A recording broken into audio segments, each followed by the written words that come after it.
जय श्री कृष्ण दोस्तों। श्रीमद् भगवद गीता के 16वें अध्याय को दैवी और आसुरी संपत्ति योग कहा जाता है। इस अध्याय में भगवान श्री कृष्ण ने मनुष्यों के दो प्रकार के स्वभावों, दैवीय यानी ईश्वरीय और आसुरी यानी अधर्म का वर्णन किया है। इन दोनों गुणों के आधार पर व्यक्ति अपने जीवन में कैसे कर्म करता है और उसका जीवन किस दिशा में आगे बढ़ता है, इसका विस्तार से उल्लेख किया है। भगवान श्री कृष्ण बताते हैं कि जिन मनुष्यों में दैवीय गुण होते हैं वे धर्म के मार्ग पर चलते हैं और उनका उद्देश्य मोक्ष की प्राप्ति होता है। ऐसे लोग अच्छे कर्म करते हैं और दूसरों के प्रति दया और प्रेम का भाव रखते हैं और अहंकार से मुक्त होते हैं।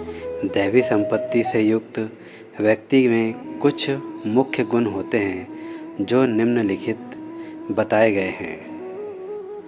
पहला गुण है निर्भयता। ऐसे व्यक्ति में किसी भी प्रकार का भय नहीं होता क्योंकि उनका विश्वास भगवान में अडिग होता है। दूसरा गुण है शुद्धता। वे मन, वचन और कर्म से शुद्ध होते हैं। तीसरा गुण है क्षमा। दूसरों की गलतियों को माफ़ करना और बदले की भावना से दूर रहना। चौथा गुण अहिंसा। किसी भी प्रकार की हिंसा से दूर रहना और जीवों के प्रति करुणा रखना। पांचवा गुण सत्यनिष्ठा। सत्य का पालन करना और दूसरों से ईमानदारी पूर्वक व्यवहार करना। छठवां गुण इंद्रिय निग्रह, यानी अपनी इंद्रियों पर नियंत्रण रखना और भौतिक गुणों की लालसा से दूर रहना। सातवां वैराग्य।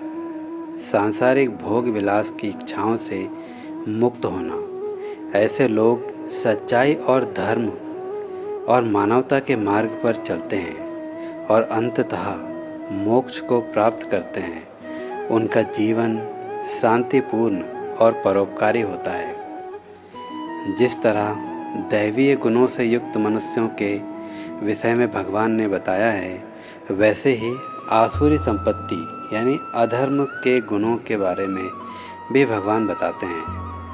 भगवान श्री कृष्ण आसुरी गुणों का वर्णन करते हैं। जिन व्यक्तियों में आसुरी संपत्ति होती है वे अधर्म और अनैतिकता के मार्ग पर चलते हैं। वे अपने अहंकार, क्रोध और लालच के कारण दूसरों को कष्ट पहुंचाते हैं।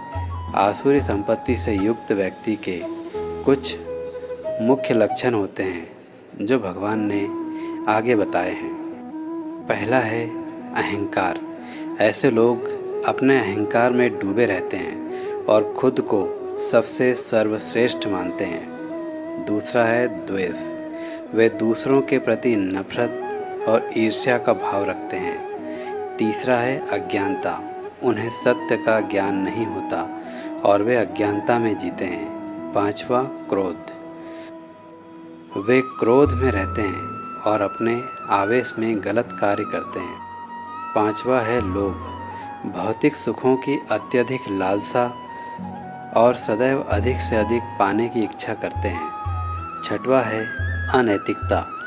वे नैतिकता और धर्म का पालन नहीं करते और अपने स्वार्थ के लिए दूसरों का अहित भी करते हैं। ऐसे लोग अंततः अधोगति को प्राप्त होते हैं क्योंकि उनका जीवन पाप, अहंकार और अनैतिकता से भरा होता है। वे अपनी आत्मा को शांति और मोक्ष से दूर कर लेते हैं। भगवान श्री कृष्ण बताते हैं कि जिन लोगों में आसुरी प्रवृत्तियाँ होती है उनका जीवन निराशा और अंधकार से भरा होता है। उनके कर्म उन्हें नर्क की ओर ले जाते हैं जहाँ उन्हें जन्म मरण के चक्र में बार बार भटकना पड़ता है। ऐसे लोग अपने जीवन में कभी शांति और सुख का अनुभव नहीं कर पाते और अंततः उन्हें दुख और कष्टों का सामना करना पड़ता है। दोस्तों, श्रीमद् भगवद गीता के 16वें अध्याय के अनुसार मनुष्यों के भीतर दो प्रकार के स्वभाव होते हैं, दैवीय और आसुरी।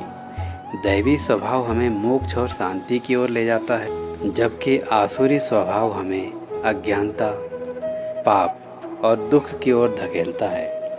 भगवान श्री कृष्ण यह संदेश देते हैं कि दैवीय गुणों को अपनाकर जीवन में सच्चाई, धर्म और ईश्वर के प्रति भक्ति का मार्ग अपनाना चाहिए। यह अध्याय हमें सीख देता है कि हमें जीवन में दैवीय गुणों को विकसित करना चाहिए और आसुरी गुणों से दूर रहना चाहिए।